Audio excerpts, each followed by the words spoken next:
मैं अलका मैम फिर आप लोगों के सामने गौतम बुद्ध के आगे के सीरीज यानी आपके अपने YouTube channel back to Gurukul में आप लोगों का तहे दिल से स्वागत है। चलिए आज आगे बढ़ते हैं। उस दिन हम लोगों ने गौतम बुद्ध के इंट्रोडक्शन के बारे में जाने और उसके आगे हम लोग देखते हैं। सबसे पहले एक चीज़ हम बताना चाहते हैं कि जो है ये बिहार शब्द जो है, बिहार का नाम बिहार क्यों पड़ा? तो गौतम बुद्ध का यहाँ जन्म हुआ था। उनके रहने की स्थान को यानी बौद्ध मठों के रहने के ही स्थान को बिहार कहा जाता था और इसी बौद्ध मठ के रहने के स्थान को बिहार कहा जाने के कारण जो है इसका आगे नाम यानी जो है बिहार पड़ गया। तो बौद्ध मठों बिहार का नाम बिहार इसलिए पड़ा कि बौद्ध मठों के रहने के स्थान को बिहार कहा जाता, विहार कहा जाता था। और आगे चलकर ये बिहार शब्द जो है पाली भाषा से ही लिया गया है। पाली भाषा जो कि बौद्ध धर्म में भाषा के रूप में पाली देखते थे और इसी के नाम पर आगे चलते चलते जो है बिहार का नाम बिहार पड़ गया। और एक बात कि गौतम बुद्ध का जन्म जो है वैशाख पूर्णिमा के दिन हुआ था। इनका जन्म भी वैशाख पूर्णिमा के दिन हुआ था। इनको जो ज्ञान प्राप्त हुआ था वो भी वैशाख पूर्णिमा के दिन निरंजना नदी के किनारे बौद्ध गया में, जिसको कि फल्गु नदी भी कहते हैं, पीपल वृक्ष के सामने, वह भी वैशाख पूर्णिमा के दिन हुआ था। और इनकी जो मृत्यु भी थी 483 ईस्वी पूर्व में, जो कि कुशीनारा देवरिया उत्तर प्रदेश में, वह भी वैशाख पूर्णिमा में। यानी तीनों जो है इनका जन्म, ज्ञान, परिनिर्वाण, महापरिनिर्वाण यानी शरीर त्याग की घटना को ही महापरिनिर्वाण कहा जाता है। ये तीनों घटना जो है उनके जीवन का वैशाख पूर्णिमा के दिन हुआ था। आगे हम लोग देखते हैं कि जब गौतम बुद्ध का जो है मृत्यु हो गई थी उसके बाद कॉन्फ्रेंस हुआ था। 4 कॉन्फ्रेंस हुआ था यानी 4 जो है सम्मेलन हुआ था। यह सम्मेलन जब उनकी मृत्यु 483 ईस्वी पूर्व में हुई तो प्रथम जो है बौद्ध संगति 483, दूसरा 383, तीसरा 251 बीसी जिसको हम 255 भी कहीं कहीं देखते हैं, और चौथा प्रथम शताब्दी ईस्वी पूर्व में। ये जो है फिर से बोल देते हैं 483, 383, 255 या 251 और प्रथम शताब्दी ईस्वी पूर्व। उसके बाद जो है ये कहाँ हुआ था? तो पहला याद रखना है राजगृह, दूसरा वैशाली, तीसरा पाटलिपुत्र और चौथा जो है कश्मीर के कुंडलवन।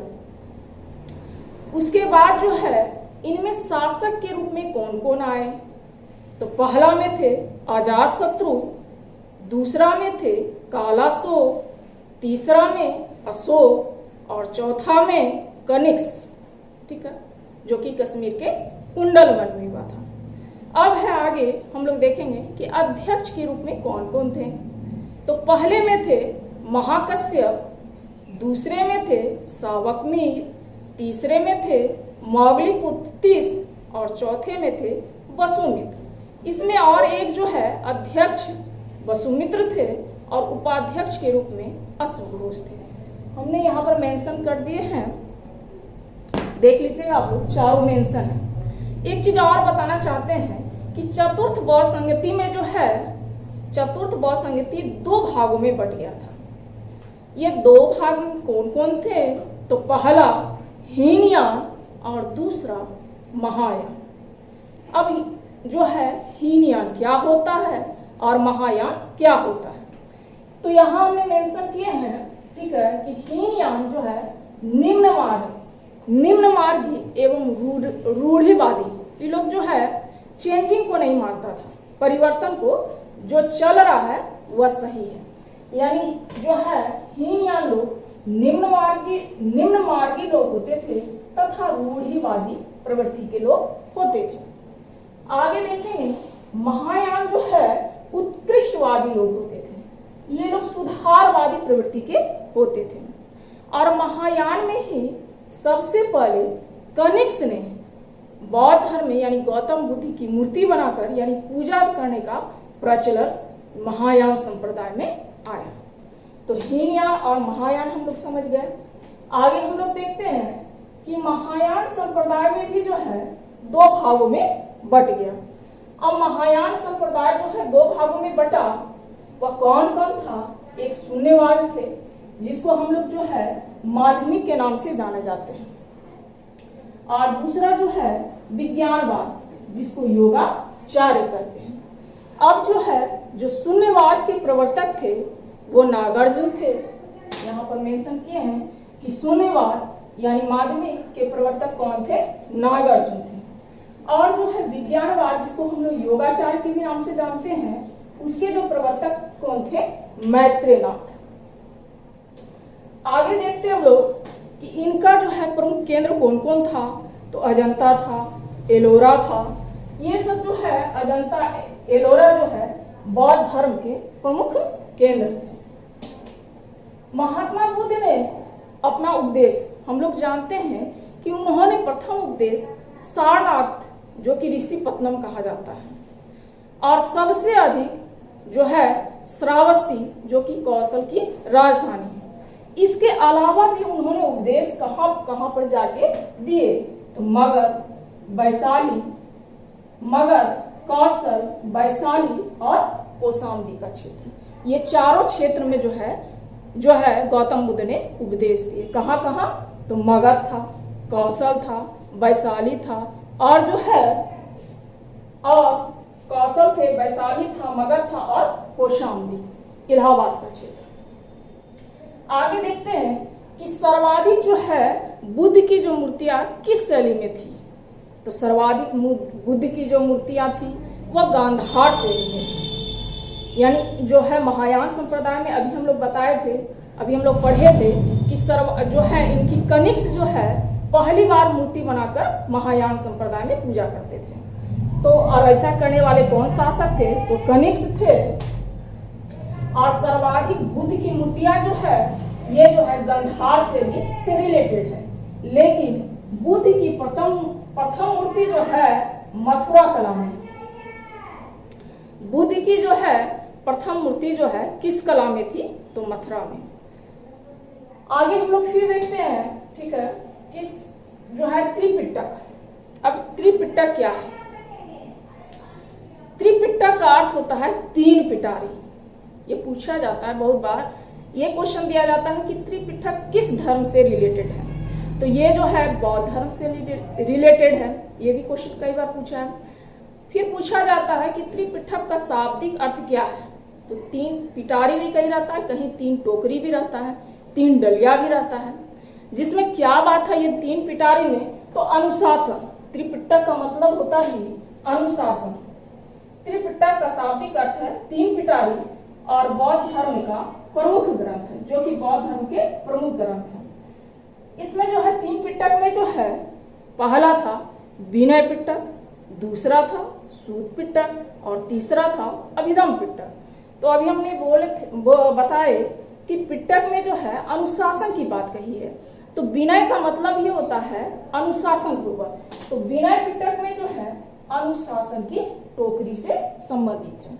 विनय पिटक जो है अनुशासन की टोकरी। दूसरा है अभिधम पिटक, जिसमें भिक्षु और भिक्षुणियों की यानी कि जो है भिक्षु और भिक्षुणियों के अनुशासन यानी बौद्ध धर्म के दर्शन की बात कही गई है। उनके अनुशासन यानी कैसे रहना चाहिए, कितना जो है अनुशासन का पालन करना चाहिए, कैसे भिक्षु को रहना चाहिए, कैसे भिक्षुणी की रहना चाहिए, क्या क्या व्रत का पालन था, सत्य, अहिंसा, अस्तेय, अपरिग्रह, धन नहीं जुटाना, ठीक है। विनय पिटक। अभिधम पिटक में जो है भिक्षु और भिक्षुणियों के अनुशासन की बात कही गई है, और सूत पिटक में भगवान बुद्ध के सिद्धांत की बात कही गई है, ठीक है। आगे देखते हैं बिहार शब्द जो है तो बता ही दिए कि बिहार शब्द जो है बौद्धों के रहने के स्थान को ही विहार कहा जाता था, इसीलिए जो है विहार शब्द का नाम आगे चलकर बिहार पड़ गया। चूंकि गौतम बुद्ध को हम लोग जाने कि बुद्ध जो है उनको ज्ञान की प्राप्ति के बाद ही जो है गौतम बुद्ध का नाम गौतम बुद्ध पड़ा।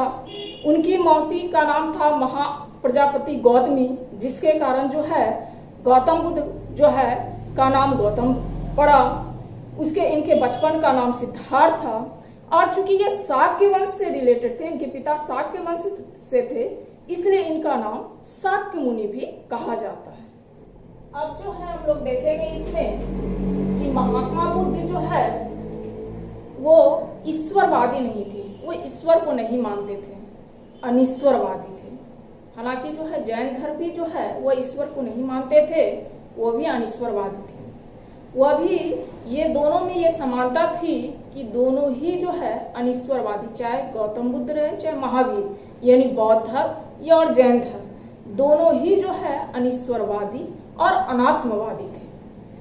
वे दोनों जो है पुनर्जन्म को मानते थे। कहा जाता है कि गौतम बुद्ध को जातक कथा के अनुसार उनको अपने 550 जन्मों के उल्लेख के बारे में पता है, यानी पुनर्जन्म को वो मानते थे। पशु बलि का विरोध करते थे, ठीक है। यज्ञ कर्म कांड जो कि वैदिक धर्म में था, उसका वो विरोध करते थे। तो इसमें जो है जैन धर्म और बौद्ध धर्म में क्या समानता है, तो ये समानता है कि दोनों ही अनिश्वरवादी थे, दोनों ही अनात्मवादी थे, दोनों ही जो है यज्ञ कर्मकांड को नहीं मानते थे, पशु बलि, जातिवाद, छुआछूत ये सबको नहीं मानते थे। तो ये दोनों जो है उन दोनों की समानता थी, लेकिन कुछ जो है असमानता भी थी। अब देखते हैं कि दोनों में क्या क्या असमानता है। जैन धर्म जो है घोर अहिंसावादी थे। घोर अहिंसावादी कहने का मतलब है कि उनका कहना था कि अगर बैठना भी है तो झाड़ के बैठना है, क्योंकि उससे भी कुछ जीवाणु जो है नष्ट हो जाते हैं, यानी कि जो है जीव का हत्या हो जाता है। पानी भी पीना है तो छान के पीना है, चलना भी है तो झाड़ू लगा के चलना है, मतलब उससे भी जीव का जो है बोलते हैं तो उससे भी कीटाणु पेट में जाता है और जीव की हत्या होती है।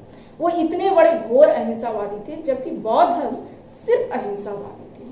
पहला ये था इनका कि ये दोनों में जो है अहिंसा थे, लेकिन जैन धर्म कुछ ज्यादा थे, अधिक जोर देते थे। और जो है जैन धर्म इधर जो है ये जैन धर्म होगा, इधर बौद्ध धर्म।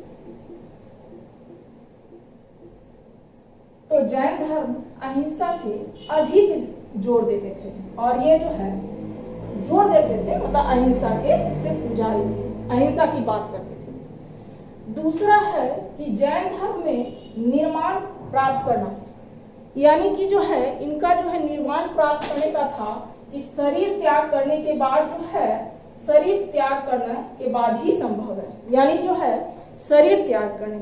यहाँ पर कहा जाता है कि जब जो है चंद्रगुप्त मौर्य जो है जैन धर्म को अपनाए थे, तो उन्होंने अपने शरीर का त्याग जो है कर्नाटक के श्रवणबेलगोला में 21 दिन तक कठोर उपवास के द्वारा अपने शरीर को जो है त्याग किए थे। जैन धर्म में ऐसा है, ठीक है। बौद्ध धर्म में ऐसा नहीं है, गृहस्थ जीवन में भी रहकर जो है इस धर्म को अपनाया जा सकता है। यानी सिर्फ जो है बौद्ध धर्म में निर्माण प्राप्ति के लिए शरीर त्यागने की कोई आवश्यकता नहीं।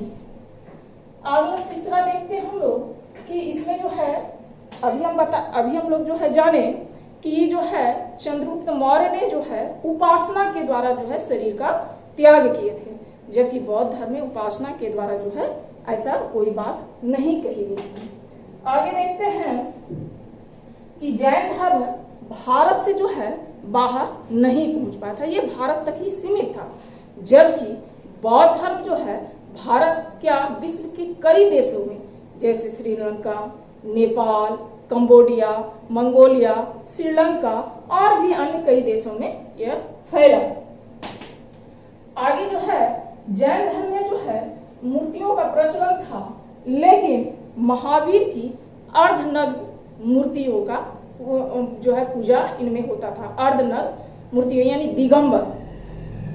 और जो है जैन धर्म में बौद्ध धर्म में जो है ऐसा कोई मूर्ति का प्रचलन नहीं था। हालांकि कनिष्क जो है पहली बार मूर्ति बना के जो है महायान संप्रदाय में पूजा का प्रचलन गौतम बुद्ध का शुरुआत किए। और इनका जो है महावीर का जो है महावीर का जैन धर्म में भी मूर्तियों का प्रचलन था।